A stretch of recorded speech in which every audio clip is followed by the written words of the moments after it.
안녕하세요. 톡쏘는 정치의 강지영입니다. 지금까지 국내 신종 코로나 바이러스 확진자가 모두 15명입니다.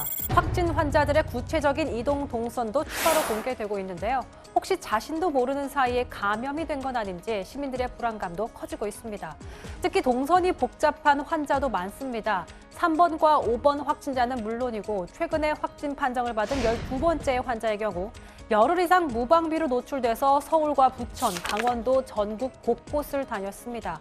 자, 이렇다 보니까 아침마다 이들의 이동 동선을 알려주는 뉴스를 접하는 것도 어느덧 일상이 돼버렸습니다. 질병관리본부에서 홈페이지와 언론을 통해서 모두 정보를 제공하지만 자신과 관련 있는 동선만 파악한 데는 번거로움이 있었는데요. 이런 번거로움을 덜어줄 확진자의 이동 경로를 한눈에 알 수 있는 디지털 지도가 나와서 화제입니다. 질병관리본부의 자료를 바탕으로 대학생들이 자발적으로 만든 것들인데요. 대학생 4명이 함께 모여 만든 코로나 알림이 사이트입니다. 이용자의 위치를 중심으로 코로나 바이러스 감염 확진자 방문 장소를 한눈에 볼 수 있도록 했습니다.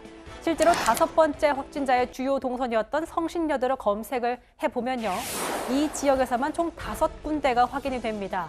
자신이 사는 곳 주변에 확진자가 다녀간 곳이 있는지 또 비슷한 시기에 머무른 적이 있는지 확인하기에 유용합니다.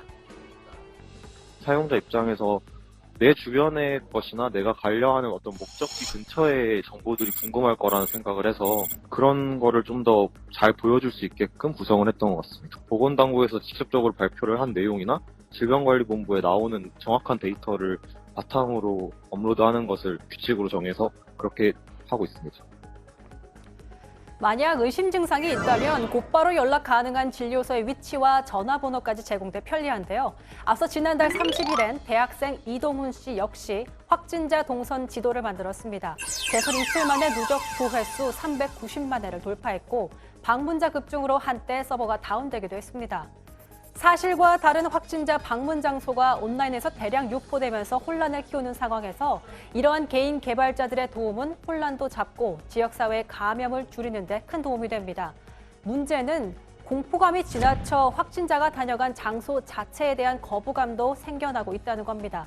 하지만 전문가들은 충분한 방역이 이뤄지기 때문에 막연한 불안감보단 개인 위생을 철저히 해야 한다고 말합니다. 소독을 다 하고 그리고 그쪽에 하루나 이틀 최소한 며칠을 폐쇄를 하기 때문에 그 후에 그곳을 방문하시는 것은 거의 문제가 없습니다. 너무 바이러스가 계속 있지 않을까 하는 그런 막연한 공포심인데 과학적으로 바이러스가 1주, 2주를 살 수 있는 게 아니기 때문에 반드시 손만 깨끗이 씻어주신다면은 대부분의 어떤 바이러스 감염은 예방을 할 수가 있고요. 확진자가 늘어나는 상황에서 정부는 정부대로 또 일반인들도 직접 나서서 정확한 정보를 공유해서 피해를 줄이려는 노력을 계속하고 있습니다. 그리고 오늘 오후엔 2번째 확진 판정 환자가 증상이 완쾌돼 국내 환자 중에선 처음으로 퇴원을 검토 중이라는 반가운 소식도 들려왔습니다.